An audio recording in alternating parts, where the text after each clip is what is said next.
السلام علیکم ورحمۃ اللہ وبرکاتہ۔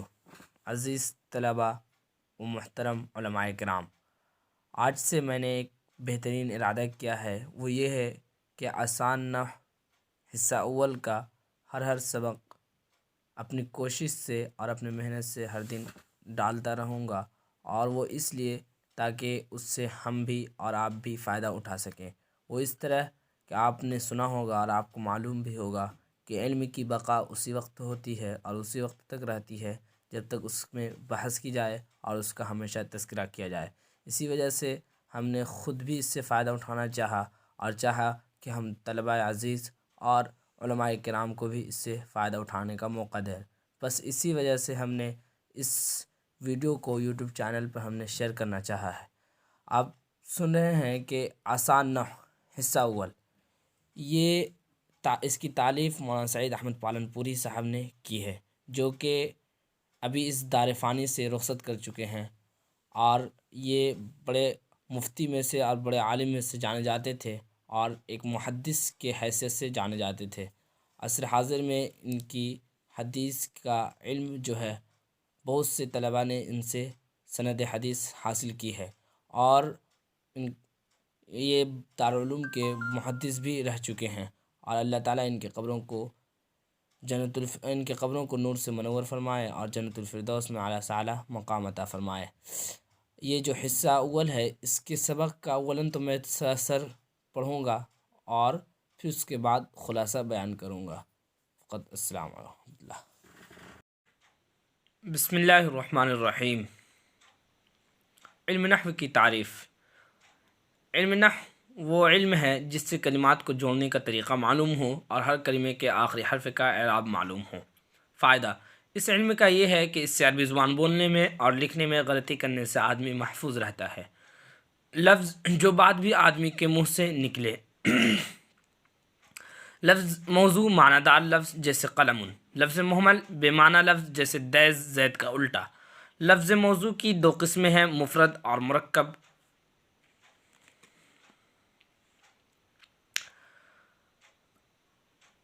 مفرد وہ اکیلا لفظ ہے جو ایک معنی بتائے، جیسے قلم۔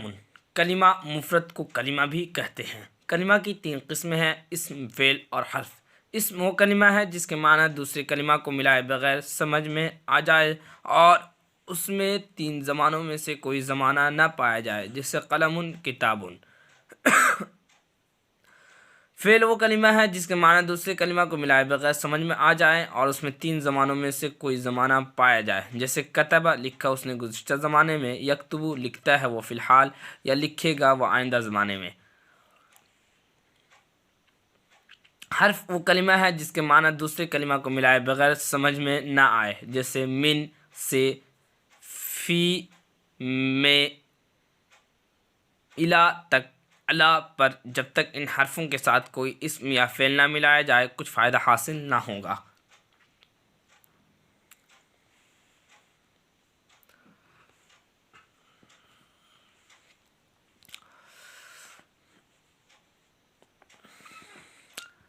اب اس کا خلاصہ بیان کرتے ہیں۔ چلیے اس کے خلاصے کی طرف چلتے ہیں۔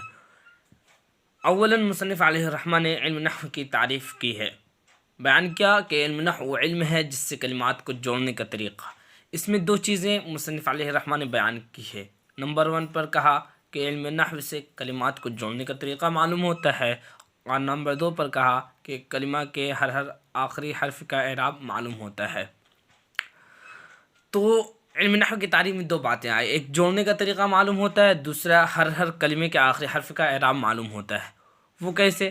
مثال کے طور پر ایک جملہ ہے، ایک عبارت ہے جو شارٹ عبارت ہے، وہ ہے ضرب زید عمرا۔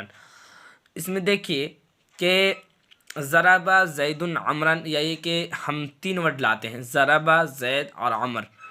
تو بتائیے کہ اس میں سے کون پہلے ہوگا اور کون بعد میں ہوگا اور کون تیسرے نمبر پر ہوگا؟ یہ جوڑنا کس طریقے سے، یعنی اس کا جوڑنا صحیح طریقہ کیسے ہوگا؟ تو یہ کون بتلاتا ہے؟ یہ علم نحو بتلاتا ہے۔ وہ کیا کہتا ہے؟ علم نحو کہتا ہے کہ اولاً فعل آنا چاہیے۔ اولاً کیا آنا چاہیے؟ فعل آنا چاہیے۔ لہٰذا اس 3 ورڈ میں دیکھیے کہ اس 3 لفظ میں دیکھیے کہ فعل کون ہے، ضرب ہے یا زید ہے یا عمر ہے۔ تو ہم نے دیکھا کہ ضربہ فعل ہے، لہٰذا سب سے پہلے اس کو لایا، کس کو لایا؟ ضربہ کو لایا۔ دوسرے نمبر پر علم نحو کہتا ہے کہ دوسرے نمبر پر فاعل آتا ہے۔ اب اس میں سے ہم نے دیکھا کہ فاعل کون ہے، تو دیکھا کہ زید یہ فاعل ہے، کیونکہ زید نے عمر کو مارا ہے، لہٰذا زید فاعل ہے۔ جب زید فاعل ہے تو زید کو ہم نے دوسرے نمبر پر لایا۔ پھر دیکھا کہ تیسرے نمبر پر کون آتا ہے؟ مفعول بھی آتا ہے، فاعل مفعول بھی، لہٰذا مفعول بھی آتا ہے، تو مفعول بھی کون ہے؟ مفعول بھی عمر ہے۔ تیسرے نمبر پہ ہم نے کس کو لایا؟ مفعول بھی عمر کو لایا۔ تو یہ کس نے بتلایا؟ یہ صحیح طریقہ علم نحو ہی بتلاتا ہے، جس سے ہم کلمات کو جوڑتے چلے جاتے ہیں۔ تو یہ کون بتلاتا ہے؟ علم نحو بتلاتا ہے۔ لہٰذا اسی طریقے کو بتلانے کے لیے علم نحو کی ایجاد کی گئی ہے۔ اسی طریقے سے ہر کلمے کے آخری حرف کا اعراب بھی اس سے معلوم ہوتا ہے۔ مثال کے طور پر آپ کے سامنے ایک چھوٹی سی عبارت میں ذکر کرتا ہوں، جیسے نحمدہ ونصلی علی رسولہ الکریم میں دیکھیے کہ رسول یہ ایک ورڈ ہے، یہ ایک لفظ ہے، اس کلمے کا آخری حرف کیا ہے؟ لام ہے۔ تو دیکھیے کہ لام پر کون سا اعراب ہے، کون سا اعراب ہے یا کون سی حرکت ہے؟ تو ہم نے دیکھا کہ لام پر کسرہ ہے، لام پر کسرہ ہے۔ یہ کیسے؟ ہر کلمے کا آخری حرف کا اعراب کس سے معلوم ہوتا ہے؟ علم نحو سے معلوم ہوتا ہے۔ تو رسول پر کیا آنا چاہیے؟ یعنی نحمدہ ونصلی علی رسول میں رسول پر کیا آنا چاہیے؟ یہ کون بتلاتا ہے؟ علم نحو بتلاتا ہے۔ وہ کیسے؟ علم نحو کہتا ہے کہ حرف جارہ جو اتنے بھی ہیں وہ جس کلمے پہ بھی داخل ہوتے ہیں وہ اس کو مجرور کرتا ہے، اس پر جر دیتا ہے۔ لہٰذا ہم نے دیکھا کہ علی رسول پر داخل ہے تو رسول پر ہم نے جر داخل کر دیا اور کہا علی رسولی کہا۔ تو یہ دیکھیے یہ کس نے بتلایا؟ یہ علم نحو نے بتلایا۔ لہٰذا علم نحو کی تعریف، علم نحو اسی کے لیے مدون کی گئی ہے کہ اس سے کلمات کو جوڑنے کا طریقہ معلوم ہو اور ہر کلمے کے آخری حرف کا اعراب معلوم ہو۔ یہ علم نحو کی تعریف میں ہے۔ آگے بیان کرتے ہیں مصنف علیہ الرحمہ فائدہ، جس کو ہم غرض سے بھی تعبیر کرتے ہیں۔ فائدہ اس علم کا یہ ہے کہ اس سے عربی زبان بولنے میں، یعنی اگر ہم علم نحو سیکھتے ہیں یا علم فن نحو جاننا چاہتے ہیں یا اس کے طالب ہیں تو اس کے پڑھنے کا فائدہ کیا ہوگا؟ تو کہتے ہیں کہ اگر کوئی شخص عربی زبان بولنے کا خواہش مند ہے اور اس میں غلطی سے بچنے کا خواہش مند ہے اور چاہتا ہے کہ ہم دوسروں کے سامنے رسوا نہ ہوں، شرمندہ نہ ہوں، تو اس کے لیے کیا کرے؟ وہ شخص علم نحو سیکھے، کیونکہ اس سے اس کے عربی زبان بولنے میں زیادہ پکڑ پیدا ہوگی اور زیادہ قدرت پیدا ہوگی۔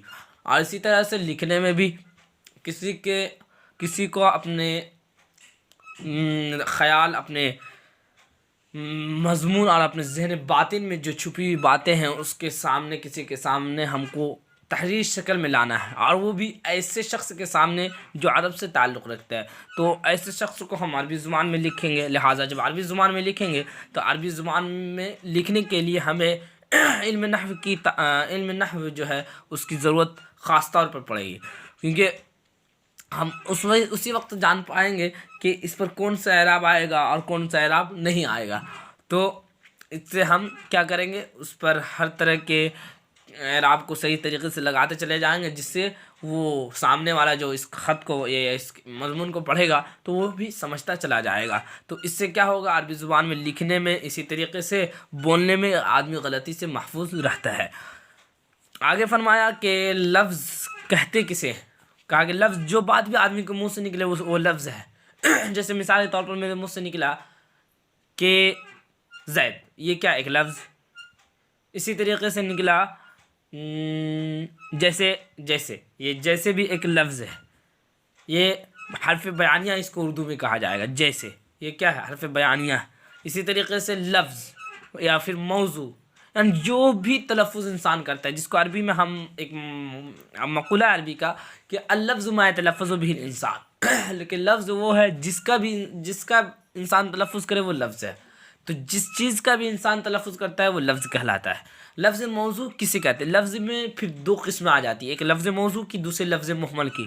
اب لفظ موضوع کسے کہتے ہیں؟ تو خود کہتے ہیں کہ لفظ موضوع وہ لفظ ہے جو معنی دار لفظ ہے، یعنی جس لفظ کے اندر کچھ معنی پائے جاتے ہوں وہ کیا ہے معنی، اس لفظ کو لفظ موضوع کہتے ہیں۔ جیسے مثال کے طور پر مصنف علیہ الرحمٰن نے ایک مثال دی ہے، قلم۔ قلم میں دیکھیے، قلم یہ ایک معنی دار لفظ ہے۔ قلم کسے کہتے ہیں؟ لکھنے کے آلہ کو قلم کہتے ہیں، لہٰذا یہ معنی دار لفظ ہوا، لہٰذا یہ موضوع کہلایا۔ اسی طریقے سے آگے کہتے ہیں کہ لفظ محمل کسے کہتے ہیں؟ لفظ محمل بے معنی لفظ کو کہتے ہیں، یعنی اس کا اپوزٹ، اس کا ضد جو ہے۔ جیسے دیز، یہ زید کا الٹا، اس کا کوئی مطلب نہیں ہوتا، اس کا کوئی معنی نہیں ہے۔ کیوں؟ اس لیے کہ زید کسی کا کوئی معنی نہیں ہوتا، یہ دیز جو ہے دیز کسی کا کوئی معنی نہیں ہوتا، نہ ہی کوئی شخص کا نام ہوتا ہے، بلکہ یہ ایک طرح سے محمل لفظ ہے، اس کا کوئی مطلب ہی نہیں، اس کا کوئی معنی ہی نہیں ہے۔ لہٰذا جب یہ بے معنی ہے تو اس کو لفظ محمل میں داخل کر دیں گے اور یہ لفظ محمل کہلائے گا۔ آگے مصنف علیہ الرحمٰن نے لفظ موضوع کی قسمیں بیان کی ہے کہ لفظ موضوع کی کتنی قسمیں ہیں۔ فرمایا لفظ موضوع کی 2 قسمیں ہیں، لفظ موضوع مفرد ہے، اسی طریقے سے لفظ موضوع مرکب ہے۔ مفرد اور مرکب یہ 2 قسمیں بیان کی، پھر اس کی تعریف بھی مصنف علیہ الرحمٰن نے خود کی ہے۔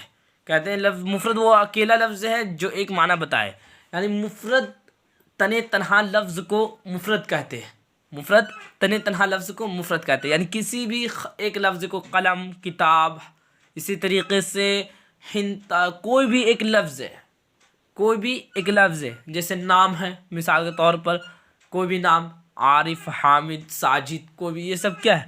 یہ سب مفرد ہے، یہ سب مفرد کہلائے گا۔ تو یہ اسی طریقے سے مثال میں مصنف نے قلم دیا ہے، تو یہ ایک تنہا ہے، کسی سے ملا ہوا نہیں، بلکہ خود ایک لفظ ہے قلم، تو یہ مفرد لفظ کہلائے گا۔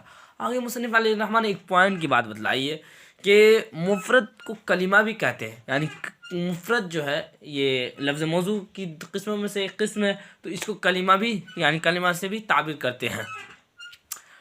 لفظ مفرد اور مرکب میں کیا فرق؟ مرکب جو ہوتا ہے وہ کسی 2 کلمے، اسی طریقے سے 2 سے زائد کلمے سے مل کر وہ بنتا ہے، جس میں مثال کے طور پر بال بک، یہ بال اور بک سے مل کر بنا ہے، یہ سب کیا ہے؟ بال اور بک سے مل کر بنا ہے، تو یہ کیا ہوا؟ مرکب ہوا۔ اسی طریقے سے جاء زید یا غلام الزیدین، یہ سب کیا ہے؟ مرکب ہے۔ اسی طریقے سے رجل عالم، یہ سب کیا ہے؟ مرکب ہے، کیونکہ یہ 2 ورڈ سے مل کر بنا ہے، ایک رجل اور دوسرا عالم، تو یہ 2 ورڈ سے مل کر اس کو کیا ہوا؟ مرکب ہوا، مرکب کہلایا۔ اور اسی کا اپوزٹ، اسی کا ضد کیا ہے؟ مفرد ہے۔ اب مفرد کی قسمیں بیان کی جا رہی ہیں، جس کو ہم کلمہ سے بھی تعبیر کرتے ہیں۔ کلمہ کی 3 قسمیں ہیں، اسم، فعل اور حرف۔ مصنف علیہ الرحمٰن نے اولاً تو اسم کی تعریف کی کہ اسم کہتے کسے ہیں، تو اسم کی تعریف میں انہوں نے کہا کہ وہ کلمہ ہے جس کے معنی دوسرے کلمہ کو ملائے بغیر سمجھ میں آ جائے اور اس میں 3 زمانوں میں سے کوئی زمانہ نہ پایا جائے۔ تو اسم کی تعریف میں سب سے پہلے تو یہ جانیے کہ کسی بھی مقسم کی جو قسمیں ہوتی ہے، جس کو ہم قسیم کہتے ہیں، آپس میں وہ ایک دوسرے کی کیا ہوتی ہے؟ قسیم ہوتی ہے، تو وہ کیا ہوتی ہے؟ ایک دوسرے کے متناقض ہوتی ہے، اس ایک دوسرے کے تناقض، اس کے اندر تناقض پایا جاتا ہے ایک دوسرے کے متعلق، ان دونوں میں تناقض ہوتا ہے، ان دونوں میں کیا ہوتا ہے؟ ان تینوں میں متناقض اور تناقض پیدا ہوتا ہے، تناقض رہتا ہے، یعنی وہ ایک دوسرے سے مل نہیں سکتا اور ایک دوسرے کے مساوی نہیں ہو سکتا، بلکہ دونوں متناقض ہوتے ہیں، یعنی دونوں میں تناقض ہوتا ہے۔ لہٰذا اسم کی تعریف میں، اسی طریقے سے فعل اور حرف کی تعریف میں آپ کوئی کیا ہے؟ مساوات نہیں پائیں گے، بلکہ ان دونوں میں تناقض ہی پائیں گے۔ جیسے مثال کے طور پر کلمہ کی تعریف ہے جس کے معنی دوسرے کلمہ کو ملائے بغیر سمجھ میں آ جائے، یعنی اس کلمہ کو سمجھنے میں کسی دوسرے ورڈ کی ضرورت نہیں پڑتی ہے۔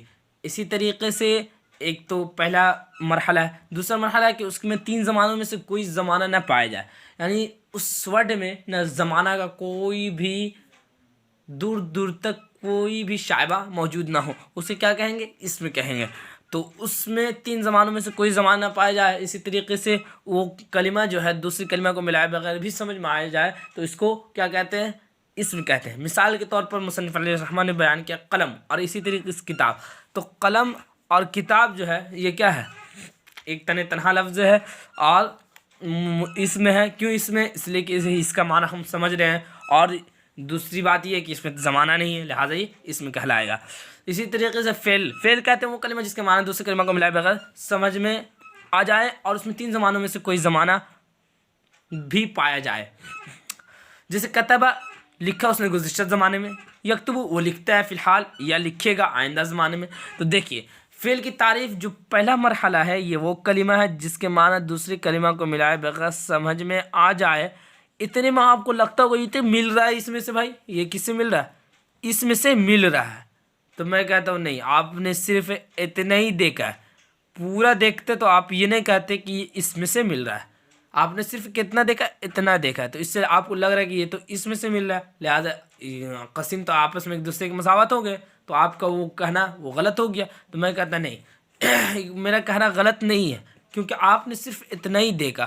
آگے دیکھیے، آپ نے صرف کیا دیکھا؟ اتنا دیکھا. اور پھر آگے دیکھیے، اور اس میں 3 زمانوں میں سے کوئی زمانہ پایا جائے. اور اسم کی تعریف میں کیا ہے کہ اس میں 3 زمانوں میں سے کوئی زمانہ نہ پایا جائے. جیسے قلم کی تعریف، لیکن اس میں کہا ہے 3 زمانوں میں سے کوئی زمانہ پایا جائے. جیسے کتبہ لکھا اس نے گزشتہ زمانہ، تو دیکھیے اس میں زمانہ پایا جائے. کون سا زمانہ؟ زمانہ ماضی، یعنی زمانہ گزشتہ پایا جا رہا ہے. اسی طریقے سے یکتب لکھتا ہے، یکتب کے اندر فعل مضارع ہے. جانتے ہیں کہ یہ اس کے اندر 2 زمانے ہوتے ہیں، ایک زمانہ حال، دوسرا زمانہ آئندہ. یعنی ہم زمانہ حال اور زمانہ آئندہ کو ایک ہی لفظ سے تعبیر کرتے ہیں، وہ لفظ ہے یکتب. تو کہتے ہیں یکتب وہ لکھتا ہے فی الحال یا لکھے گا آئندہ زمانے میں. تو دیکھیے یہاں بھی زمانہ ہے لیکن اس میں کوئی زمانہ نہیں، لہٰذا یہ ایک دوسرے کے مساوی ہو گئے. اور حرف کی تعریف، حرف کہتے ہیں وہ کلمہ جس کے معنی دوسرے کلمہ کو ملائے بغیر سمجھ میں ہی نہ آوے. جیسے من، فی. تو دیکھیے اب کوئی تعریف ایک دوسرے سے مل رہی ہے؟ نہیں، بالکل نہیں مل رہی. جب نہیں مل رہی تو گویا کہ میرا جو کہنا تھا کہ قسم آپس میں ایک دوسرے کے متناقض ہوتی ہے، تناقض اس میں ہوتا ہے، لہٰذا وہ کہنا صحیح ہو گیا. اور کلمہ حرف کی تعریف میں کہا کہ حرف وہ کلمہ جس کے معنی یعنی اس حرف کے معنی کو سمجھنے کے لیے کسی دوسرے کلمہ یا دوسرے لفظ کو ملانے کی ضرورت پڑ جاتی ہے. جیسے مثال کے طور پر ہے من، اس کے معنی سے. تو سے کیا مطلب؟ سے کوئی مطلب نہیں ہوتا. اسی طریقے سے فی، میں کیا مطلب؟ کوئی مطلب نہیں ہوتا. اسی طرح الا، یعنی جیسے بھی اس طرح کے ورڈ ہیں حرف جار رہا ہے، اس کا کوئی مطلب ہی سمجھ نہیں آتا. سے، میں، پر، یہ کوئی مطلب اس سے نہیں لگا. جب تک کہ ان حرفوں کے ساتھ کوئی اسم نہ ملایا جائے اس وقت تک، یا فعل نہ ملایا جائے اس وقت تک کوئی فائدہ اس سے سمجھ نہیں آتا. جیسے مثال کے طور پر ہم آپ کو ایک مثال دیتے ہیں. جیسے ذهب زید من البیت الی المدرسہ. تو یہاں پر دیکھیے اس کا ترجمہ کیجیے کہ زید گھر سے مدرسے کی طرف گیا. تو اب دیکھیے یہاں پر جو مل رہا ہے ذهب زید من البیت، من البیت. تو اب جب ہم نے بیت کو اس کے ساتھ ملایا، اسی طریقے سے پیچھے والے جملے کو ہم نے اس کے ساتھ ملایا، تو سمجھ میں آیا ارے بھائی یہ مطلب ہوا کہ گھر سے جا رہا کا مدرسے تک. تو اب جا کے فی من اور الا کا معنی سمجھ میں آ رہا ہے. اس سے پہلے سمجھ میں نہیں آ رہا تھا کہ کیا مطلب سے اب سمجھ میں آیا. اچھا وہ گھر سے نکلا اور مدرسے تک پہنچا. تو وہ گویا کہ حرف اسے کہتے ہیں جس کے معنی دوسرے کلمہ کو ملائے بغیر ہی سمجھ نہ آئے، لہٰذا تینوں کی تعریف آپس میں ایک دوسرے کے مختلف ہوئی. تمت بالخیر. اللہ تعالی ہم سبھی کو اس پر خوب اچھی طریقے سے مشق کی توفیق دے اور ہمیں اس علم میں پختگی عطا فرمائے. آمین. السلام علیکم.